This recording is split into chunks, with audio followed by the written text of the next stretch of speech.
Chapter 14. The Garden of Eden. With no heavenly guide, it is little wonder that I became confused and lost in the labyrinthine maze of those mighty hills. What in reality I did was to pass entirely through them and come out above the valley upon the farther side. I know that I wandered for a long time, until tired and hungry I came upon a small cave in the face of the limestone formation which had taken the place of the granite farther back.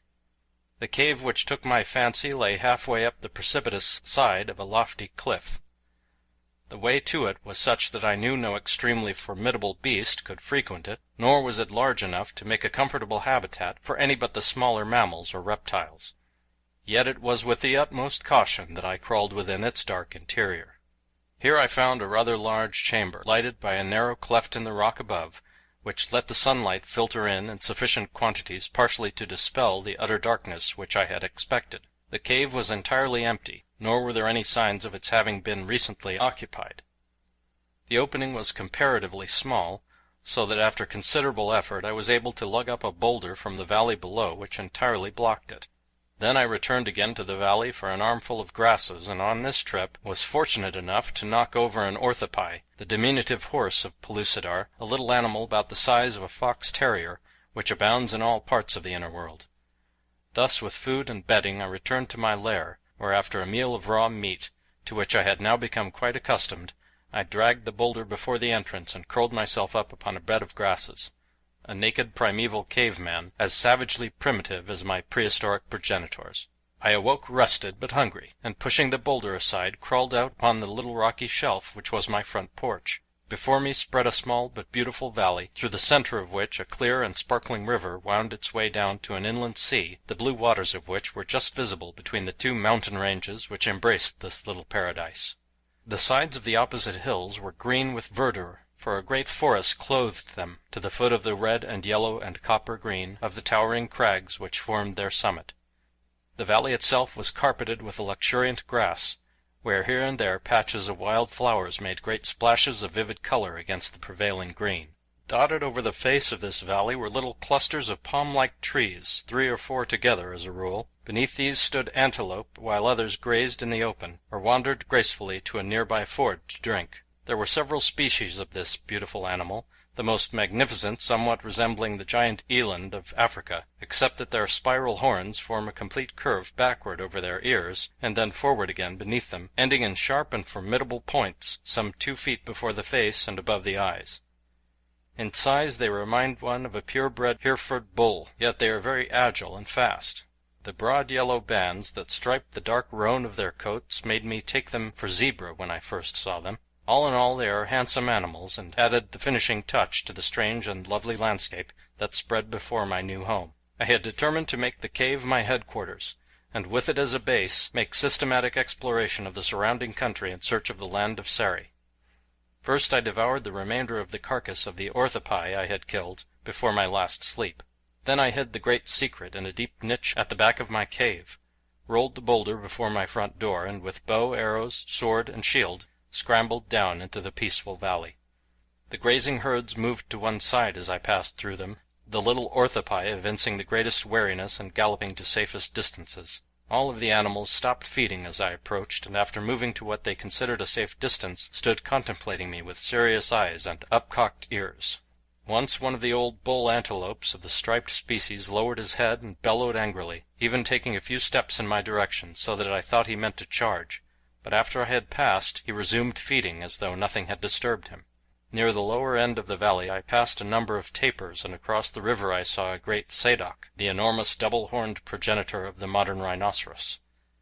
At the valley's end the cliffs upon the left ran out into the sea, so that to pass around them, as I desired to do, it was necessary to scale them in search of a ledge, along which I might continue my journey.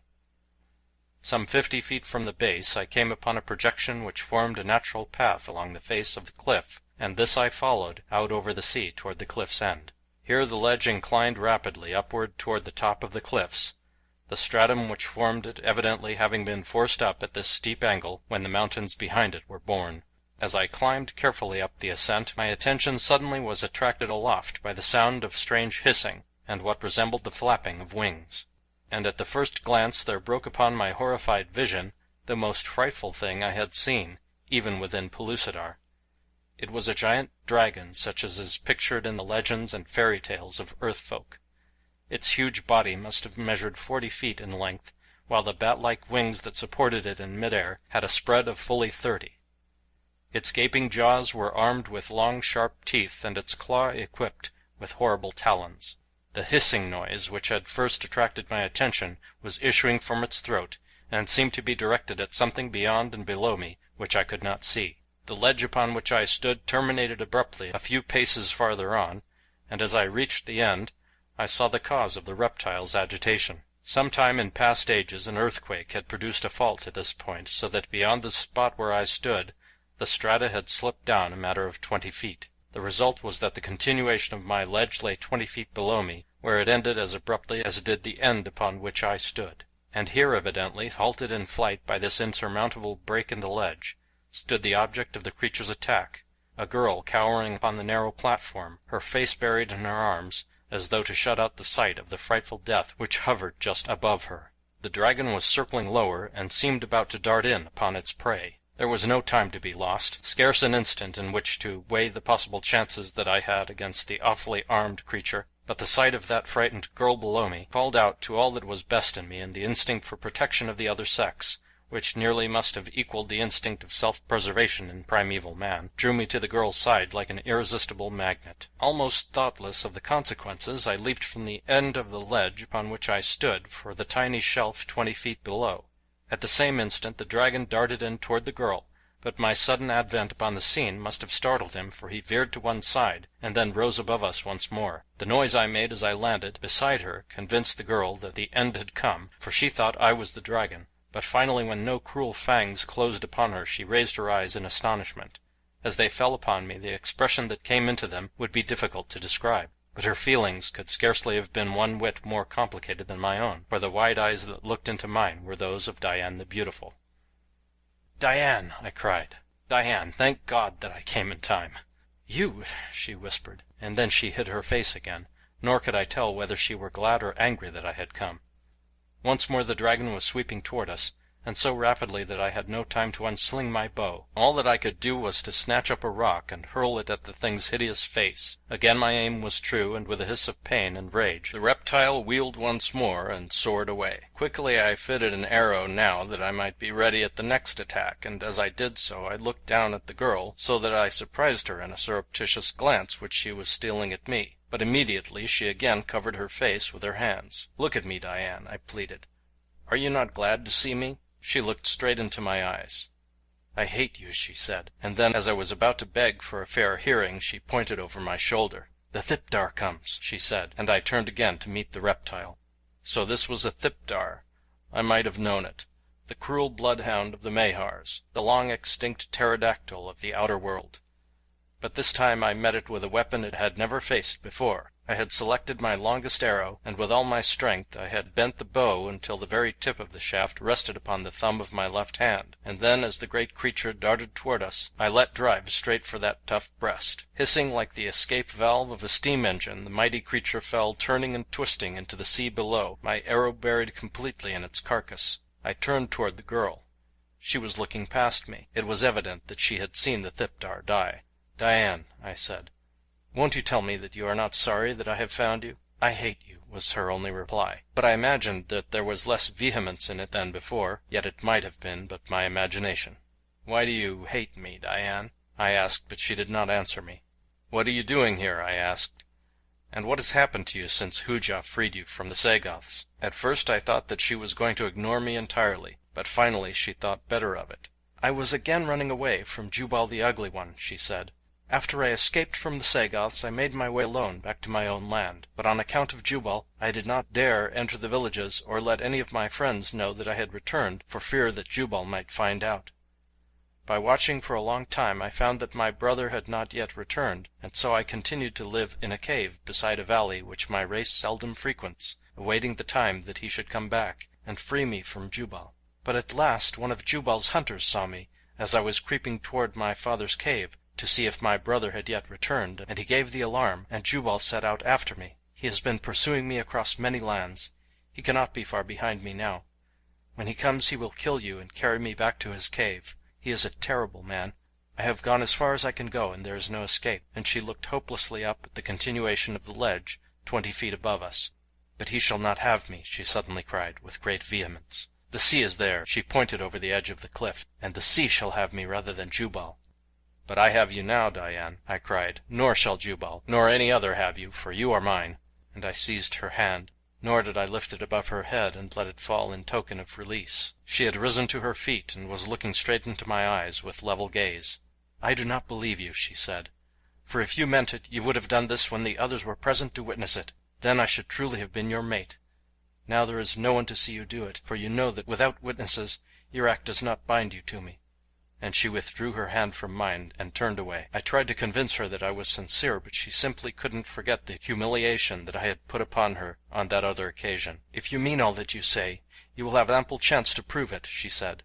"If Jubal does not catch and kill you, I am in your power, and the treatment you accord me will be the best proof of your intentions toward me. I am not your mate, and again I tell you that I hate you, and that I should be glad if I never saw you again." Diane certainly was candid. There was no gainsaying that. In fact, I found candor and directness to be quite a marked characteristic of the cave men of Pellucidar. Finally, I suggested that we make some attempt to gain my cave, where we might escape the searching Jubal, for I am free to admit that I had no considerable desire to meet the formidable and ferocious creature of whose mighty prowess Diane had told me when I first met her.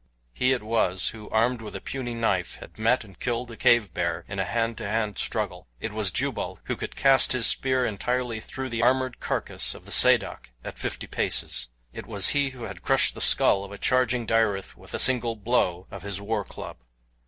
No, I was not pining to meet the Ugly One, and it was quite certain that I should not go out and hunt for him. But the matter was taken out of my hands very quickly, as is often the way, and I did meet Jubal the Ugly One face to face. This is how it happened. I had led Diane back along the ledge the way she had come, searching for a path that would lead us to the top of the cliff, for I knew that we could then cross over to the edge of my own little valley, where I felt certain that we should find a means of ingress from the cliff top. As we proceeded along the ledge I gave Diane minute directions for finding my cave against the chance of something happening to me. I knew that she would be quite safely hidden away from pursuit once she gained the shelter of my lair, and that the valley would afford her ample means of sustenance. Also, I was very much piqued by her treatment of me. My heart was sad and heavy, and I wanted to make her feel badly by suggesting that something terrible might happen to me, that I might in fact be killed. But it didn't work worth a cent, at least as far as I could perceive. Diane simply shrugged those magnificent shoulders of hers and murmured something to the effect that one was not rid of trouble so easily as that. For a while I kept still. I was utterly squelched, and to think that I had twice protected her from attack, the last time risking my life to save hers. It was incredible that even a daughter of the Stone Age could be so ungrateful, so heartless.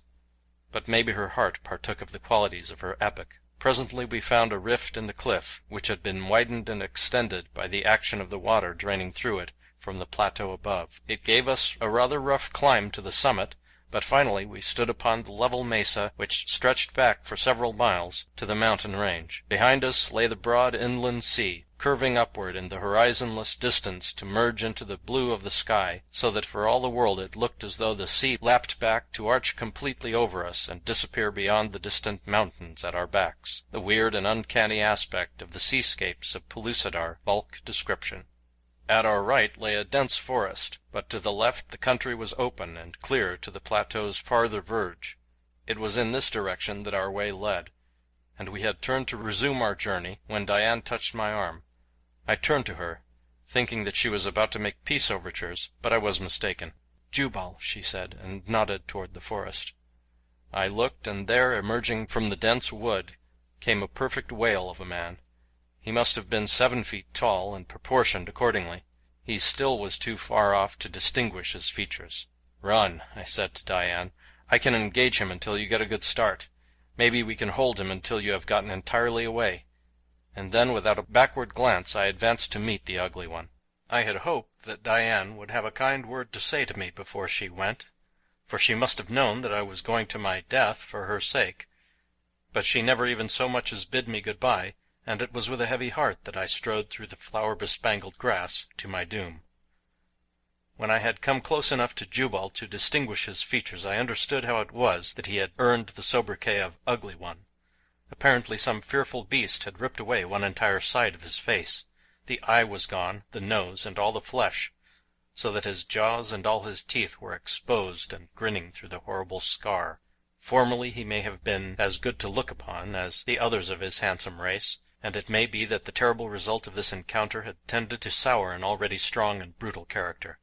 However this may be, it is quite certain that he was not a pretty sight, and now that his features, or what remained of them, were distorted in rage at the sight of Diane with another male, he was indeed most terrible to see, and much more terrible to meet. He had broken into a run now, and as he advanced he raised his mighty spear while I halted and, fitting an arrow to my bow, took as steady aim as I could. I was somewhat longer than usual, for I must confess that the sight of this awful man had wrought upon my nerves to such an extent that my knees were anything but steady. What chance had I against this mighty warrior for whom even the fiercest cave bear had no terrors? Could I hope to best one who slaughtered the Sadok and Dyrith single-handed? I shuddered, but in fairness to myself my fear was more for Diane than for my own fate. And then the great brute launched his massive stone-tipped spear, and I raised my shield to break the force of its terrific velocity. The impact hurled me to my knees, but the shield had deflected the missile and I was unscathed.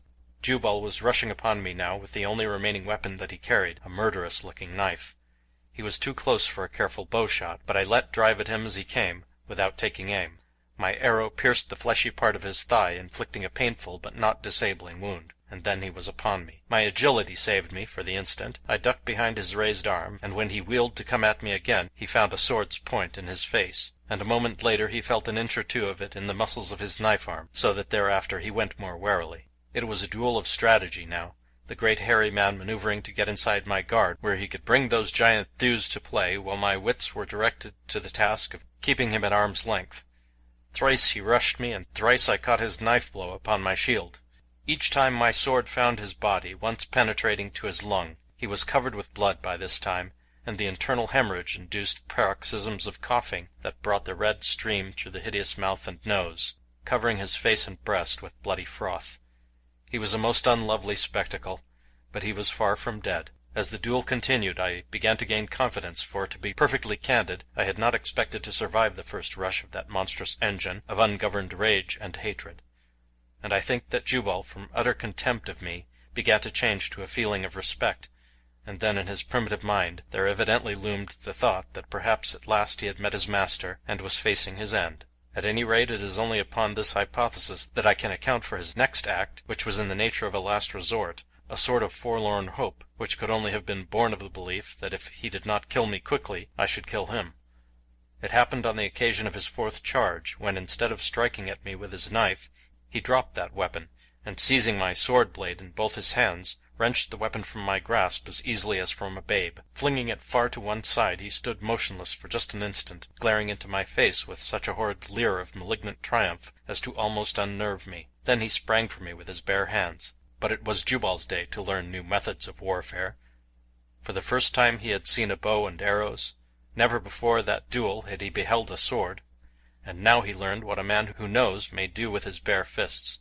As he came for me, like a great bear, I ducked again beneath his outstretched arm, and as I came up, planted as clean a blow upon his jaw as ever you have seen. Down went that great mountain of flesh, sprawling upon the ground.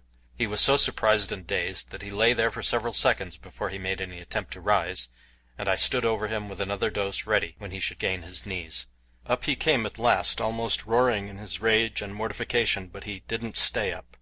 I let him have a left fair on the point of the jaw that sent him tumbling over on his back. By this time I think Jubal had gone mad with hate, for no sane man would have come back for more as many times as he did. Time after time I bowled him over as fast as he could stagger up, until toward the last he lay longer on the ground between blows, and each time came up weaker than before. He was bleeding very profusely now from the wound in his lungs, and presently a terrific blow over the heart sent him reeling heavily to the ground, where he lay very still, and somehow I knew at once that Jubal the Ugly One would never get up again. But even as I looked upon that massive body lying there so grim and terrible in death, I could not believe that I, single-handed, had bested this slayer of fearful beasts, this gigantic ogre of the Stone Age. Picking up my sword, I leaned upon it, looking down on the dead body of my foeman, and as I thought of the battle I had just fought and won, a great idea was born in my brain. The outcome of this, and the suggestion that Perry had made within the city of Phutra. If skill and science could render a comparative pygmy the master of this mighty brute, what could not the brute's fellows accomplish with the same skill and science? Why, all Pellucidar would be at their feet, and I would be their king, and Diane their queen.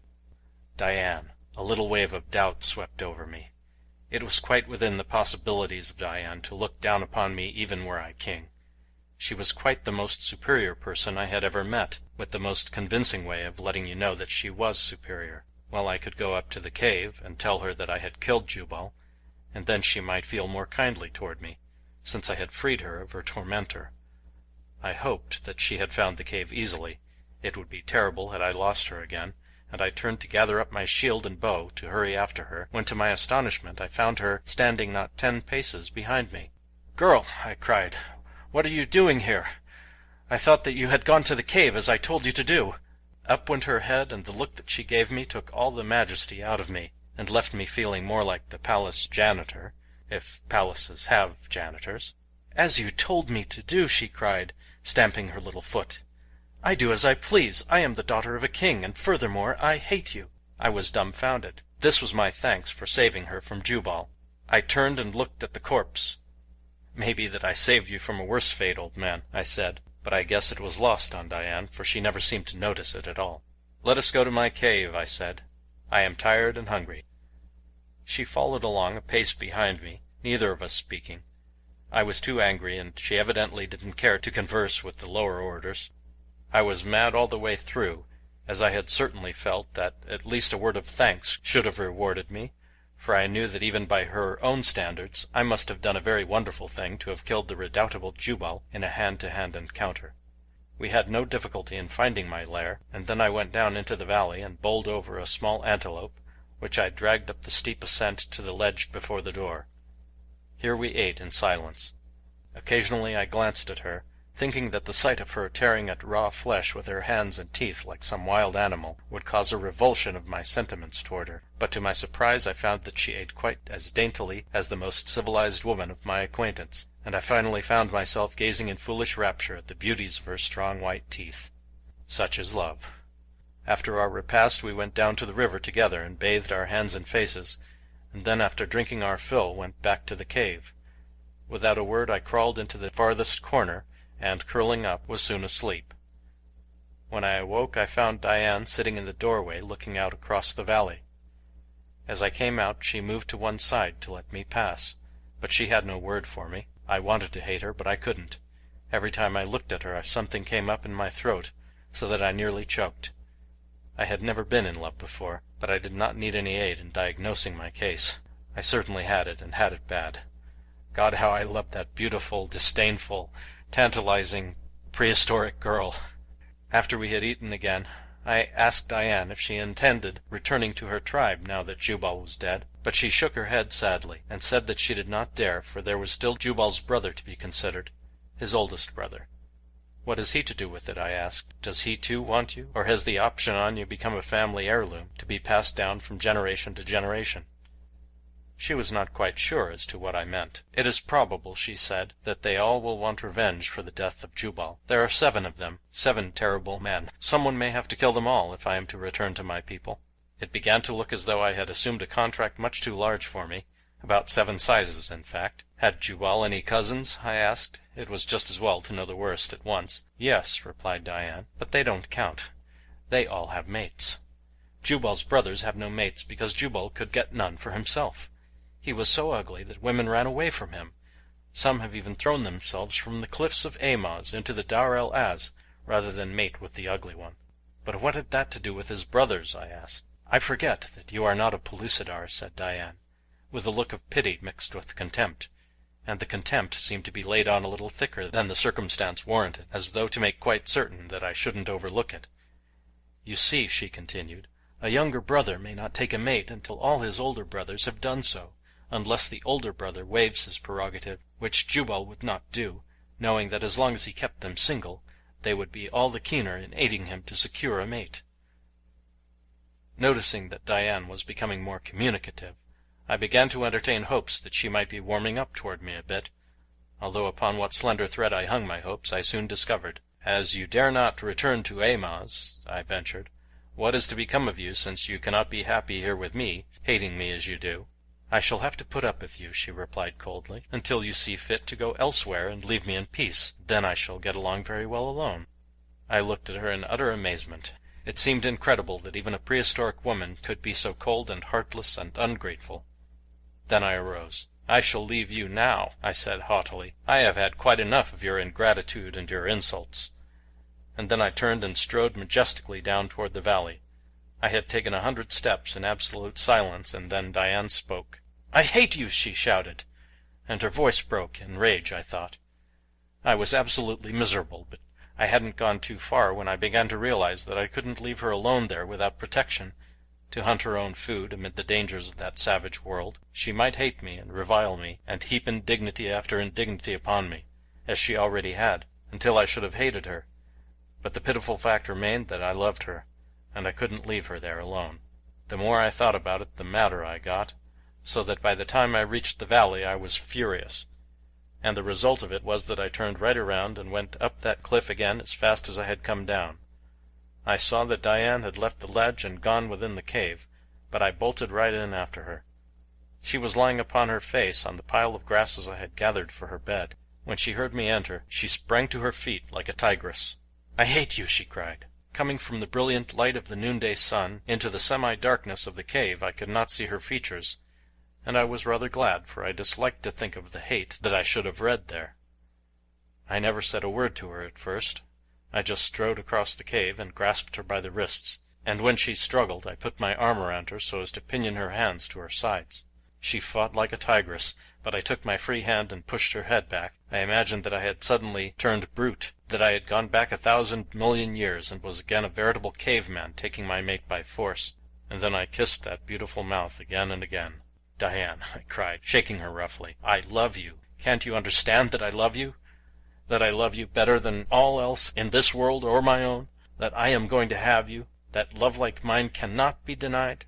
I noticed that she lay very still in my arms now, and as my eyes became accustomed to the light I saw that she was smiling, a very contented, happy smile. I was thunderstruck. Then I realized that very gently she was trying to disengage her arms, and I loosened my grip upon them so that she could do so. Slowly they came up and stole about my neck, and then she drew my lips down to hers once more and held them there for a long time. At last she spoke. "Why didn't you do this at first, David? I have been waiting for so long." "What?" I cried. "You said that you hated me!" "Did you expect me to run into your arms and say that I loved you before I knew that you loved me?" she asked. "But I have told you right along that I love you," I said. "Love speaks in acts," she replied. "You could have made your mouth say what you wished it to say, but just now when you came and took me in your arms, your heart spoke to mine in the language that a woman's heart understands. What a silly man you are, David." "Then you haven't hated me at all, Diane?" I asked. "I have loved you always," she whispered, "from the moment that I saw you, although I did not know it until that time you struck down Hooja the Sly One, and then spurned me." "But I didn't spurn you, dear," I cried. "I didn't know your ways. I doubt if I do now. It seems incredible that you could have reviled me so and yet have cared for me all the time." "You might have known," she said, "when I did not run away from you, that it was not hate which chained me to you. While you were battling with Jubal I could have run to the edge of the forest, and when I learned the outcome of the combat it would have been a simple thing to have eluded you and returned to my own people." "But Jubal's brothers and cousins," I reminded her. "How about them?" She smiled and hid her face on my shoulder. "I had to tell you something, David," she whispered. "I must needs have some excuse for remaining near you." "You little sinner!" I exclaimed. "And you have caused me all this anguish for nothing!" "I have suffered even more," she answered simply, "for I thought that you did not love me, and I was helpless. I couldn't come to you and demand that my love be returned, as you have just come to me. Just now when you went away, hope went with you. I was wretched, terrified, miserable, and my heart was breaking. I wept, and I have not done that before since my mother died." And now I saw that there was the moisture of tears about her eyes. It was near to making me cry myself when I thought of all that poor child had been through. motherless and unprotected, hunted across a savage, primeval world by that hideous brute of a man, exposed to the attacks of the countless fearsome denizens of its mountains, its plains, and its jungles. It was a miracle that she had survived at all. To me it was a revelation of the things my early forebears must have endured that the human race of the outer crust must survive. It made me very proud to think that I had won the love of such a woman. Of course she couldn't read or write. There was nothing cultured or refined about her as you judge culture and refinement. But she was the essence of all that is best in woman, for she was good and brave and noble and virtuous. And she was all these things in spite of the fact that their observance entailed suffering and danger and possible death. How much easier it would have been to have gone to Jubal in the first place. She would have been his lawful mate. She would have been queen in her own land, and it meant just as much to the cave woman to be a queen in the Stone Age as it does to the woman of today to be a queen now. It's all comparative glory any way you look at it, and if there were only half-naked savages on the outer crust today you'd find that it would be considerable glory to be the wife of a Dahomey chief. I couldn't help but compare Diane's action with that of a splendid young woman I had known in New York. I mean splendid to look at and talk to. She had been head over heels in love with a chum of mine, a clean, manly chap, but she had married a broken-down, disreputable old debauchee because he was a count in some dinky little European principality that was not even accorded a distinctive color by Rand McNally. Yes, I was mighty proud of Diane. After a time we decided to set out for Sari, as I was anxious to see Perry, and to know that all was right with him. I had told Diane about our plan of emancipating the human race of Pellucidar, and she was fairly wild over it. She said that if Dakor, her brother, would only return, he could easily be king of Aimaz, and that then he and Gak could form an alliance. That would give us a flying start, for the Sarians and the Aimozites were both very powerful tribes. Once they had been armed with swords and bows and arrows, and trained in their use, we were confident that they could overcome any tribe that seemed disinclined to join the great army of federated states with which we were planning to march upon the Mahars. I explained the various destructive engines of war which Perry and I could construct after a little experimentation, gunpowder, rifles, cannon, and the like, and Diane would clap her hands and throw her arms about my neck and tell me what a wonderful thing I was. She was beginning to think that I was omnipotent, although I really hadn't done anything but talk. But that is the way with women when they love. Perry used to say that if a fellow was 1/10 as remarkable as his wife or mother thought him, he would have the world by the tail with a downhill drag. The first time we started for Sari, I stepped into a nest of poisonous vipers before we reached the valley. A little fellow stung me on the ankle, and Diane made me come back to the cave. She said that I mustn't exercise, or it might prove fatal. If it had been a full-grown snake that struck me, she said, I wouldn't have moved a single pace from the nest. I'd have died in my tracks, so virulent is the poison. As it was, I must have been laid up for quite a while, though Diane's poultices of herbs and leaves finally reduced the swelling and drew out the poison. The episode proved most fortunate, however, as it gave me an idea, which added 1,000-fold to the value of my arrows as missiles of offense and defense. As soon as I was able to be about again, I sought out some adult vipers of the species which had stung me, and having killed them I extracted their virus, smearing it upon the tips of several arrows. Later I shot a hyenodon with one of these, and though my arrow inflicted but a superficial flesh wound, the beast crumpled in death almost immediately after he was hit.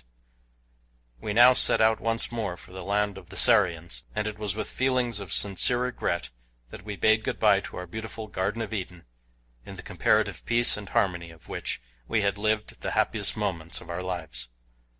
How long we had been there I did not know, for as I have told you, time had ceased to exist for me beneath that eternal noonday sun. It may have been an hour or a month of earthly time. I do not know.